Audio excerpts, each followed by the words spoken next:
Sir, retired Vice Admiral Mark Fox with us now, former Deputy Commander of CENTCOM. Sir, good to have you back, and good morning to you. This story is happening in real time. I want to let you know what the President sent out 4 minutes ago on Truth. Here we go. The USA will get all nuclear dust created by our great B-2 bombers. No money will exchange hands in any way, shape, or form. This deal is in no way subject to Lebanon either, but the U.S. will separately work with Lebanon and deal with the Hezbollah, as he describes it, Hezbollah situation in an appropriate manner. Israel will not be bombing Lebanon any longer. They are prohibited from doing so by the USA.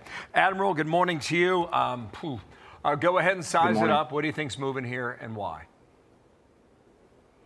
Well, there are a lot of moving pieces here, Bill.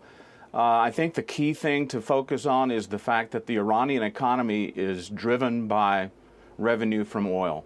And when their oil, when we enforced the blockade, then they ceased receiving the vast majority of the money that they've used to fuel their economy, but also to fuel their proxies and to build their rockets and to shoot their neighbors. So this is hard, real military action that creates economic stress on the Iranian regime.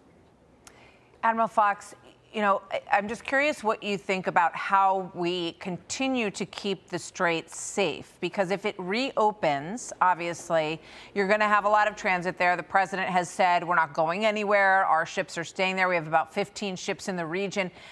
You know, it just brings to mind that the UK and France said, oh, once you get this whole thing settled, we'll send over some ships there to help you out to hold it. How concerned are you about the ongoing safety of the Strait and the potential for terrorism along the lines of the USS Cole that we saw years ago?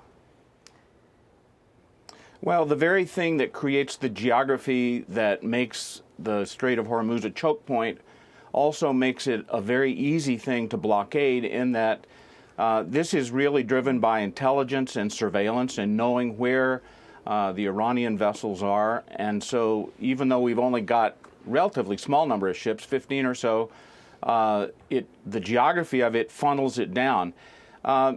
This is up to the Iranians now as to whether or not they want to function like a real government, or if they're going to be a pariah state.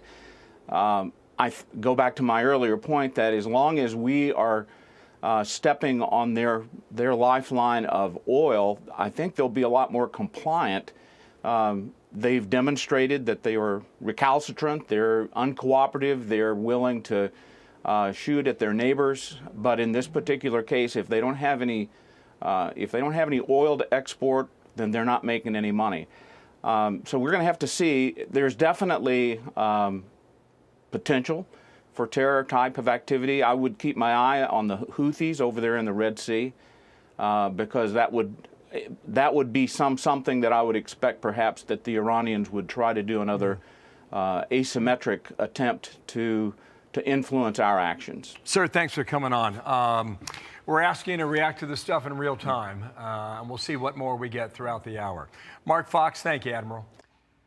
Be sure to like and subscribe for all the Fox News latest on YouTube, and catch full shows streaming now on Fox One.